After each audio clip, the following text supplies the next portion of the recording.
समरूपी कॉलेज में जो पढ़ते हैं, जो बाहर के स्कूल कॉलेज में पढ़ते हैं, दोनों में क्या अंतर है? स्वामी अच्युतानंद महाराज सुना रहे थे कि एक बार बाबा रांची से जा रहे थे दिल्ली और 3 आदमी थे, 3 बर्थ जो है रिजर्वेशन था। जब ट्रेन पर चढ़ने के लिए गए, वहां पर कॉलेज के छात्र लोग पहले से सीट पर बैठे हुए थे, वे परीक्षा देने जा रहे थे। जब बाबा जाते हैं, कहते बाबू यह मेरा सीट रिजर्वेशन है, बैठने दो। विद्यार्थी लोग क्या कहते हैं, जहां पर सीट मिले वहां पर बैठ जाइए।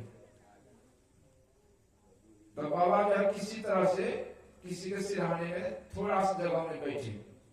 उधर से आगे अंडा बेचने वाला, जैसे अंडा बेचने वाला आया, सब विद्यार्थी जो मेडिकल कॉलेज के छात्र लोग टपाटप अंडा खाने लगे। जब अंडा वाला पैसा मांगता है तो विद्यार्थी लोग कहते हैं बाबा जी जो बैठा हुआ है उसी से पैसा दो। तो बाबा सुनाते थे प्रोफेसर साहब को, आप लोग जो कॉलेज में पढ़ाते हैं, आपका विद्यार्थी देखिए कैसा है, दूसरे के बर्थ पर बैठता है, अंडा खाता है तो पैसा खाता है बाबा जी से। लेकिन हम लोग के सत्संग की कॉलेज में जो पढ़ते हैं, वहां के छात्र लोग अंडा नहीं खाते हैं, मांस मछली नहीं खाते हैं और किसी के बर्थ पर नहीं बैठते हैं। तो दोनों कॉलेज में अंतर है। तो कहने का मतलब है, यह सत्संग रूपी कॉलेज में वर्णमाला से लेकर यानी शुरू से अंत तक कॉलेज तक का पढ़ाई होता है। वर्णमाला से लेकर कॉलेज तक का पढ़ाई। आप लोग दिन में भी सुन रहे थे, सगुण ब्रह्म की उपासना और निर्गुण ब्रह्म की उपासना।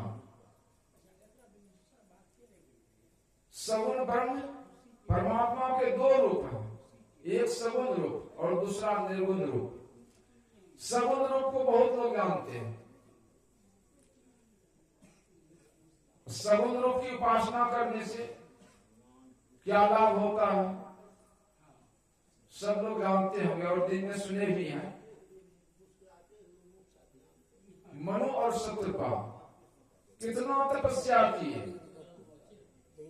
जल पी करके, पत्ता खा करके, हवा पी करके, बहुत तपस्या करके भगवान विष्णु का यह चतुर्भुजी रूप का दर्शन किए। फिर वरदान में क्या मांगे कि आपके समान हमको पुत्र हो जाए। जिसको भगवान के समान पुत्र है, तो भगवान वही विष्णु भगवान जो है 4 रूप में अवतरित हुए, राम लक्ष्मण भरत शत्रुघ्न। जिसको भगवान के तरफ पुत्र हो, यानी भगवान ही जिसका पुत्र हो, उसको कितना सुख होगा। लेकिन क्या हुआ, राजा दशरथ को भगवान पुत्र रूप में आए, लेकिन उसका अंत में क्या हुआ, राम राम कही राम कही, राम राम कही राम, तनु परिहरि रघुवीर विरह, राव गए सुरधाम। रो करके संसार से चले गए, सुख नहीं हुआ। और कहां गए, जहां पर जटायु मर करके गया, जहां पर रावण मर करके गया, यानी राजा दशरथ का जो मुक्ति नहीं हुआ। लेकिन जितने संत महात्मा हो गए, सबरी माता तही जोग पावक दे हरिपद लीन भई जम नहीं थे। सबरी माता उस परमात्मा के निर्गुण रूप का उपासना की। उसकी क्या गति हुई, वो परमात्मा में मिलकर के परमात्मा हो गए। तो कहने का मतलब है, सगुण रूप की भी उपासना। सुन रहे थे दिन में, सरगुण की सेवा करो, निर्गुण का करो ज्ञान, निर्गुण सरगुण के परे तहां हमारा ध्यान।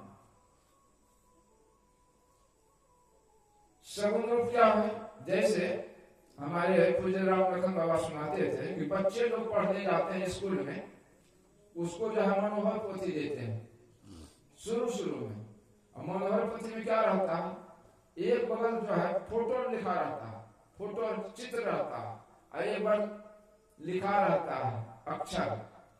आम का फोटो दिया हुआ है, आ से आम, ई से इमली, ह से हाथी, उसका भी तस्वीर दिया हुआ है। यह क्या है? वर्णमाला। शुरू में तो शुरू में हम लोग भी जो जप करते हैं, गुरु से लेकर के मानस जप करते हैं, फिर मानस ध्यान करते हैं, इसकी भी महिमा है। मानस जप और मानस ध्यान की भी महिमा है। मानस जप के बारे में आप पहले भी सुने थे। गुरु गुरु गुरु कल्प विटप, गुरु गुरु गुरु में ही जप, गुरु जाप जपन साचो तब सकल काज सारण। मानस जप की यह महिमा है कि सच्चे गुरु से युक्ति जान करके अगर हम लोग जप करेंगे, आपकी सारी मनोकामनाएं पूर्ण हो जाएगी। और मानस ध्यान की क्या महिमा है? मानस ध्यान की महिमा है,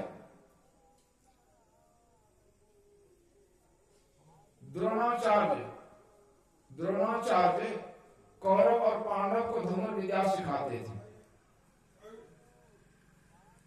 उसी समय एकलव्य वह भी जाता है द्रोणाचार्य के पास कि हमको भी जो है यह धनुर्विद्या सिखाई है। द्रोणाचार्य महाराज कहते हैं, मैं यह विद्या सिर्फ राजकुमार को ही सिखाता हूं, तुम तो सूत का पुत्र है, तुम भील का पुत्र, तुमको नहीं सिखाएंगे। लेकिन एकलव्य वह द्रोणाचार्य का है रूप को जब ठीक से निहार लिया, अपने आश्रम में चले गए और द्रोणाचार्य का मूर्ति बनाया, उसी का ध्यान करता था और जैसे जैसे मन में प्रेरणा होता था वैसे वैसे वह बाण चलाता था। उस विद्या में ऐसा निपुण हो गया कि जितना ज्ञान अर्जुन को नहीं था उतना ज्ञान एकलव्य को हो गया। एक बार द्रोणाचार्य महाराज परीक्षा ले रहे थे कौरव पांडव का, और उसमें जो है अर्जुन जो है तीर छोड़ता था। एक कुत्ता था, वह तीर जो जाता था उसको लाता था। वह तीर जो छोड़ा, तीर चला गया एकलव्य के आश्रम में, और कुत्ता गया तीर लाने के लिए। एकलव्य को जो देखा, काला कुत्ता चेहरा, भूखने लगा। एकलव्य ध्यान कर रहा था, ध्यान में बाधा हुआ। एकलव्य क्या करता है, वह जो तीर था उसी तीर से कुत्ते के मुंह में मारता है। तीर ऐसे कुत्ते के मुंह में मारा कि कुत्ता का मुंह जो तीर से भर गया, लेकिन एक बूंद भी खून नहीं निकला। वह कुत्ता वापस आ गया द्रोणाचार्य के पास। सब लोग देखते हैं, अर्जुन, भीम, नकुल, सहदेव, द्रोणाचार्य, कौन ऐसा वीर है जो कि कुत्ता को मारा तो मुंह भर गया तीर से, लेकिन एक बूंद खून नहीं निकला। कुत्ता को इशारा किया, कुत्ता आगे आगे जा रहा है, पीछे पीछे सब लोग जा रहे हैं। वह कुत्ता चला गया एकलव्य के आश्रम में। द्रोणाचार्य महाराज जाते हैं, एकलव्य से पूछते हैं, इस कुत्ते को तीर कौन मारा? हमने मारा। तुम यह विद्या कहां सीखा? आपसे सीखा है। मैं तो तुमको यह विद्या नहीं सिखलाया हूं।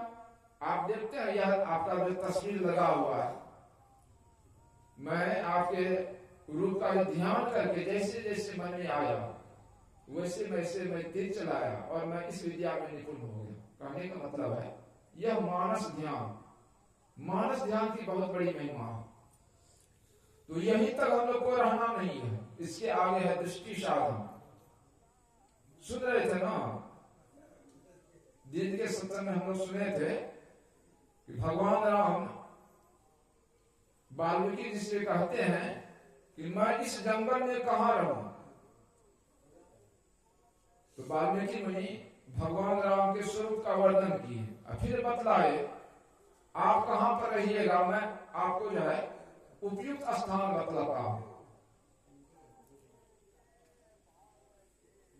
लोचन चातक जिद करी राखे, रही दरस जलधर अभिलाखे, निरही सरित सिंधुसर भारी, रूप बिंदु जल होई सुखारी।